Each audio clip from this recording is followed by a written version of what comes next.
Bonjour, je suis Diane Akoa, ici sur ma chaîne Tout un système de pensée. Nous parlons du service client chez nous en Afrique. Je vous ai toujours dit, il est question de l'Afrique. L'Afrique est en train de prendre son envol. En fait, on est en train d'activer tous les réacteurs pour que nous aussi nous prenions cet envol et que nous nous retrouvions aussi à une dimension supérieure. C'est de tout ça qu'il s'agit ici sur ma chaîne. Alors, si vous êtes nouveau, abonnez-vous. Activez la cloche de notification pour ne rater aucune de nos vidéos. Likez nos vidéos, c'est très facile. Vous appuyez juste sur le pouce au niveau de la vidéo. Voilà, partagez au maximum pour que d'autres oreilles entendent ce qui se dit ici. Ne gardez pas tout pour vous. Et voilà, laissez un commentaire, interactez avec nous. Ce n'est pas un monologue, ce n'est pas une science infuse ici. Venez partager votre expérience. Venez nous dire ce que vous pensez de tout ce qui se passe ici. Alors, aujourd'hui, je vais parler de quelque chose. Je sais que c'est des sujets qui dérangent. Mais je crois qu'à un moment donné, on doit vraiment bousculer les mentalités pour que les choses avancent. Parce que voilà, on doit avancer. On doit avancer, il n'y a rien à faire. Nous sommes en 2025. Je vous dis, le temps passe tellement vite.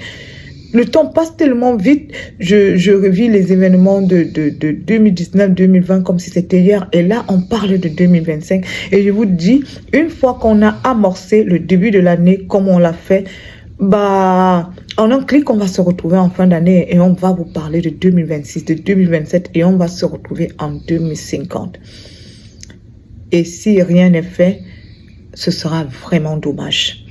Alors, on doit toucher même les sujets qui fâchent en fait pour que ça avance. Moi, je parle du service client ici. Pourquoi? Parce que si l'Afrique doit évoluer, ça doit commencer par certaines mentalités qui, qui nous gardent en arrière. Et ça doit commencer par l'évolution économique. Et l'économie est soutenue par les business. Mais les business ont une mauvaise façon de faire les choses. Tous ceux qui ont des business qui génèrent des bénéfices en Afrique, à croire qu'ils ont oublié d'où sort cet argent. Cet argent sort de la poche des clients. Et c'est mon combat en fait. C'est mon combat. Cet argent sort de la poche des clients. Mais moi, en tant que client, quand je comptabilise toutes les frustrations que j'ai déjà eues, je me demande si tout ça a lieu d'être. Et je fais mon analyse et je me rends compte que ces business ne comprennent pas que c'est ça qui nous retient en arrière. Vous ne pouvez aller nulle part sans les clients. Les clients doivent être satisfaits. Et je parle de mentalité, pourquoi? Parce que c'est quelque chose qui nous suit partout. Ça nous suit partout où on va. Une mentalité est collée à vous. Même si vous allez là où les autres font tout le contraire de ce que vous faites, vous allez continuer à faire ce que vous avez l'habitude de faire. Parce qu'en fait, c'est devenu une mentalité. C'est tout votre être en fait qui veut faire cela. Et le mauvais service client, la mauvaise façon de servir les autres, c'est une mentalité qui est collée à nous, Africains. Alors aujourd'hui, comme je vous ai dit, c'est un sujet, que les gens ne vont pas trop aimer, mais c'est pas grave, on doit en parler. Aujourd'hui, je vais parler des business des Africains dans les pays occidentaux.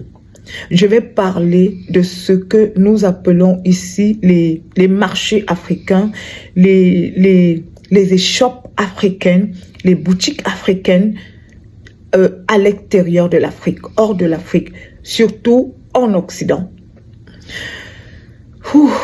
Je sais pas par où commencer. Vous savez, en Occident, dans les grands pays, il y a beaucoup de communautés. Les gens sont un peu dans le communautarisme. Ça veut dire que vous allez aller à un endroit, il y a une communauté des Chinois, il y a une communauté des Indiens, il y a une communauté des Latinos, il y a une communauté des Caucasiens, il y a une communauté des Européens, il y a une communauté des Africains, il y a une communauté des Maghrébins, des Arabes.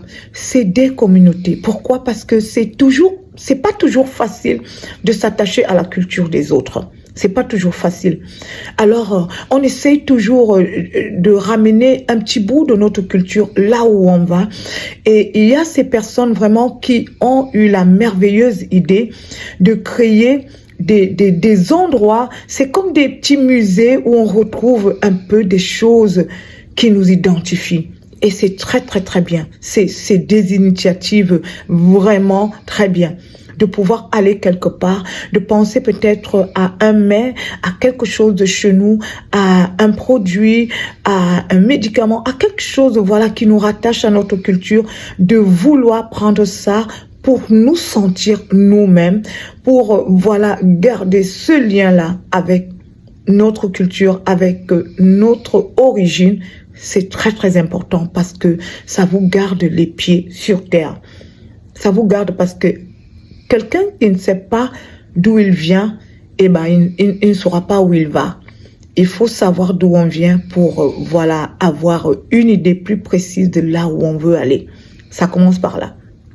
Alors moi, je salue ces initiatives-là d'ouvrir des boutiques africaines. Les Africains aussi ont fait comme les autres. Nous avons nos petits coins où voilà, on achète nos produits qui sont propres à nos cultures. Voilà, où on peut trouver des petites choses qui nous ramènent à nos cultures. C'est super, c'est très bien. Je salue ces initiatives. Je tire mon coup de chapeau aux personnes qui réussissent à le faire parce que c'est pas évident de transporter les choses de chez nous, d'un continent à un autre, de pouvoir les exposer. Mais moi, je vais parler ici de ce qui se passe alors dans ces clients. Quand vous avez pris le temps de prendre une si belle initiative, de mettre sur pied une si belle initiative, pourquoi vous-même vous essayez pas de rendre ça accessible à tout le monde? Pourquoi vous restez dans un petit carré où il n'y a que vous? Les boutiques des Africains, moi je vous dis ce que j'ai vu, ce que j'ai constaté. Et je voudrais qu'après la vidéo, que les gens viennent mettre en commentaire ici si ce que je dis n'est pas vérifié. Les boutiques des Africains, je vous promets, il n'y a que les Africains qui peuvent entrer là-dedans. Il n'y a que les Africains qui peuvent entrer dans les boutiques des Africains en Occident. Il n'y a que les Africains. Pourquoi? Parce que dans ces boutiques, ce sont nos mentalités en fait qui sont exposées. Et il n'y a que nous-mêmes pour aller supporter, voilà, tout ce qui se fait dans ces boutiques. Les boutiques des Africains en Occident, déjà quand vous entrez, l'achalandage est chaotique. Je ne sais pas d'où ça nous vient. L'achalandage est chaotique. C'est un désordre total. Comment est-ce qu'on appelle ça? Il n'y a aucun branding en fait. Bon, je ne veux pas utiliser les gros mots techniques de business et tout. En fait, il n'y a pas quelque chose en fait qui rend ça attrayant. Non, c'est du vrac. Ça veut dire on porte nos marchés chaotiques, désordonnés, sans façon, sans rangement de chez nous et on les transpose tout simplement en Occident. C'est pour ça que je vous dis, les boutiques des Africains en Occident, il n'y a que les Africains qui peuvent entrer dedans. Je vais utiliser, voilà les mots qu'il faut. Ça sent mauvais. C'est des odeurs à non point finir. Vous ne respectez même pas vos clients. Respectez. Et c'est pour ça que je dis que l'Africain ne respecte pas ses clients. Parce que quand vous respectez vos clients, les personnes qui vont entrer dans vos boutiques, je vous promets, vous vous arrangez à ce que ce soit beau. Pourquoi quand vous entrez dans les boutiques des autres, vous êtes à l'aise, vous aimez, c'est beau, c'est propre. C'est propre, les choses sont bien emballées, les choses sont bien disposées. Vous savez où trouver quoi. Tout est bien rangé, tout est bien nettoyé. Il y a des codes de propreté qui sont respectés. Il y a des codes d'hygiène qui sont respectés. Mais dans les boutiques des Africains, c'est le chaos. Entre les mauvaises odeurs, sous prétexte que non, c'est les produits qu'on vend qui ont cette odeur-là. Non, il y a un moyen d'isoler les odeurs. Si par exemple, vous évitez de prendre le poisson fumé ou de la viande fumée et de poser ça, voilà, à nu sur les étagères ou du poulet fumé et de poser ça à nu sur des étagères, mais ça ne va pas sentir. Mais si vous trouvez un moyen de faire emballer ça, vous voyez des experts en emballage, il y en a, il y a de tout en Occident. Vous voyez des experts en emballage, ils vont emballer. Vous êtes déjà allé dans un supermarché, vous avez senti l'odeur du camembert, mais le camembert il pue. Est-ce que vous avez déjà senti l'odeur du camembert? L'odeur de la viande dans les supermarchés, vous l'avez déjà senti? Ou l'odeur du poulet? Non. Est-ce que vous avez déjà senti l'odeur des saucisses et tout ça dans les supermarchés des autres? Non. C'est quand vous arrivez chez vous que vous déballez votre produit que vous pouvez sentir l'odeur. Mais pourquoi quand nous on arrive dans les supermarchés africains, c'est l'odeur qui commence à la porte? C'est l'odeur du poisson fumé, c'est l'odeur de la viande fumée, c'est l'odeur du poulet fumé, c'est l'odeur de toutes nos épices qui nous accueillent à la porte. Mais arrêtez ça. Les autres aussi ont des épices. Moi j'achète plein d'épices européennes, américaines, des îles, ils ont des épices. Tout ce qu'on utilise, paprika, curry, ça sent, mais vous ne les sentez pas quand vous êtes au supermarché. L'odeur ne commence pas à la porte. C'est quand vous arrivez chez vous. Il y a des méthodes d'emballage. Achalandez vos boutiques. Arrangez vos boutiques, nettoyez vos boutiques, rendez-les agréables. C'est pour ça que les autres communautés ne viennent pas acheter dans nos boutiques. Qui vous a dit qu'ils ne veulent pas découvrir les ingrédients africains? Ils veulent découvrir. Ils aiment même la cuisine africaine. Moi, j'ai plein d'amis qui sont, voilà, qui sont d'autres cultures, qui aiment la cuisine africaine. Mais vos boutiques sont tellement sales. C'est-à-dire, vous ne respectez pas vos clients. Et parce que vous vous dites, ce sont mes frères africains qui vont venir, vous vous en foutez. Et c'est la même chose que je dis avec même les clients africains. C'est tout ça, c'est vous-même. Parce que vous avez accepté ça. Vous êtes dans le contentement. Même quand c'est du n'importe quoi, vous acceptez. Vous-même qui allez dans ces boutiques, pourquoi vous ne dites pas à ces gens, hey, écoutez, nous, on ne va plus venir ici parce que c'est sale, ça sent mauvais et voilà. Ça ne respecte pas les normes d'hygiène. Et ça ne nous respecte pas. Vous ne nous respectez pas. Moi, je ne vais pas acheter un poulet fumé qui est posé à même le sol ou contre des étagères avec des petites bêtes qui se promènent autour. Je ne peux pas. Et quand vous dites ça, la réponse qui revient à chaque fois, c'est « Oh, elle se prend la tête. Oh, tu penses que tu es devenu... » Non. Et puis, ils veulent toujours renvoyer la médiocrité à notre culture. La culture africaine n'est pas une culture médiocre. Jamais. La culture africaine, c'est une culture qui a trop de valeurs.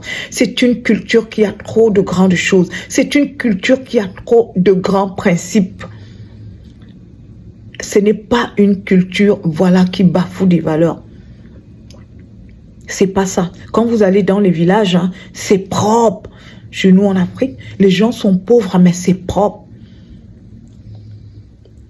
Vous ne pouvez pas ramener ça à la culture. Oh non, c'est notre culture qui est comme ça. Oh non, nous on garde la viande fumée comme ça. Oh non, nous on mange les choses qui sont dans la poussière et on n'est pas malade, on n'en meurt pas. C'est faux. Non, arrêtez ces excuses bidons et alignez-vous. Alignez-vous comme les autres. S'il vous plaît, chers frères africains, qui avaient eu la brillante idée de nous ouvrir des boutiques africaines où on peut retrouver à chaque fois un bout de notre culture, faites-le dans les règles de l'art. Nettoyez vos boutiques, nettoyez vos échoppes, prenez prenez des professionnels pour voilà, agrémenter vos espaces, pour les rendre beaux, agréables, attrayants et pour que les autres cultures puissent aussi entrer aisément et découvrir notre culture. Nous aussi, on veut partager. Moi, j'entre dans les boutiques des autres communautés, mais c'est propre. C'est propre. Ils respectent les normes de l'hygiène. C'est basique, les normes de l'hygiène.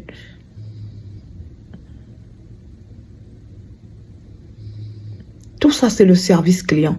Parce que quand vous avez de l'estime et du respect pour vos clients, vous ne pouvez pas leur servir de n'importe quoi. Vous ne pouvez pas prendre des choses que les gens vont manger. Et parfois, d'autres font quand même l'effort, mais je vous dis, c'est toujours approximatif. Et c'est de ça que je parle. C'est comme si nous, on a un problème avec l'excellence. Nous, on a un sérieux problème avec l'excellence. Nous, on a un sérieux problème avec les choses très bien faites. Et c'est pour ça qu'on n'arrive pas à aller, voilà, à une dimension un peu plus élevée. Parce qu'on est toujours approximatif. On est toujours dans le contentement. On fait toujours à peu près. Essayez un peu d'arranger vos étalages. Rendez ça beau. Même, je dis quand vous entrez, non, vous savez de quoi je parle. Je ne suis pas en train d'affabuler. Je ne suis pas en train de raconter des histoires. C'est ce que je suis en train de dire là. Nous savons tous que c'est ça en fait. Et nous, même les clients africains, on est d'accord avec parce que c'est notre mentalité qui est comme ça.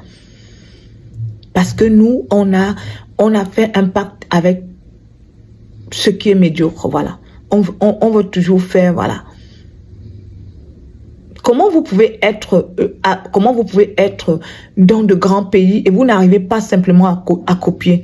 Et à côté de leurs échoppes, vous allez voir les échoppes des autres, comment c'est propre, comment c'est bien mis. Mais dites-vous, oh tiens, comment ils ont fait les rangements ici? Ah oui, il y a des sociétés qu'il faut contacter. Vous ne voulez pas investir. Vous ne voulez pas investir dans vos business.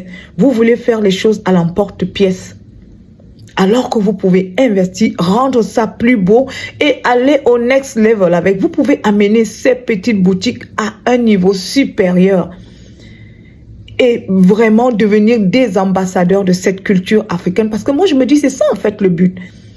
C'est pas seulement, ne visez pas seulement la part de marché africaine. Visez aussi les autres. Les autres, c'est une énorme part de marché. Regardez comment les Chinois ont pris tout le monde avec leur cuisine chinoise dans les pays occidentaux. Tout le monde va s'acheter du riz chinois. Tout le monde va manger de la cuisine chinoise. Est-ce qu'on connaissait la cuisine chinoise chez nous? Non. Mais parce que c'est bien fait, c'est propre et tout. Ça donne envie d'y aller. Vous voyez des Chinois, ils ont ouvert des boutiques, ils font du poisson, ils font ci et ça. Tout le monde y va. Mais pourquoi moi j'ai constaté que nos boutiques africaines là, il n'y a que les Africains qui y vont. Et même, il y a même certains Africains qui ne veulent même pas aller. Il y a certains Africains qui, voilà, qui ont une certaine mentalité, qui refusent d'aller parce que voilà, ils disent non, les règles d'hygiène ne sont pas respectées. Et quand tu dis ça, on te traite de tous les noms d'oiseaux rares. Alors, c'était un peu ça aujourd'hui. Chers Africains, chers frères africains qui avaient des business en Occident, qui avaient des boutiques où vous vendez des produits qui viennent tout fraîchement de chez nous, ce qui est une très très bonne chose. Pensez à amener ça à un niveau élevé. Pensez à rendre ça, voilà, accessible, agréable pour tout le monde. Pensez à l'autre part de marché qui n'est pas forcément africaine. Là. Pensez à gagner aussi cette part de marché. Et pour la gagner, il faut ramener vos boutiques aux normes où les autres peuvent venir sans aucun problème. Éliminer les odeurs, achalander bien les boutiques, ranger bien les choses, appeler des professionnels pour venir aménager vos boutiques et les rendre plus professionnelles et les rendre plus attrayantes et les rendre, voilà, à l'échelle de compétir avec les autres boutiques qui sont autour de vous. C'est aussi ça, respecter ses clients. C'est aussi ça, voilà, donner un très très bon service client.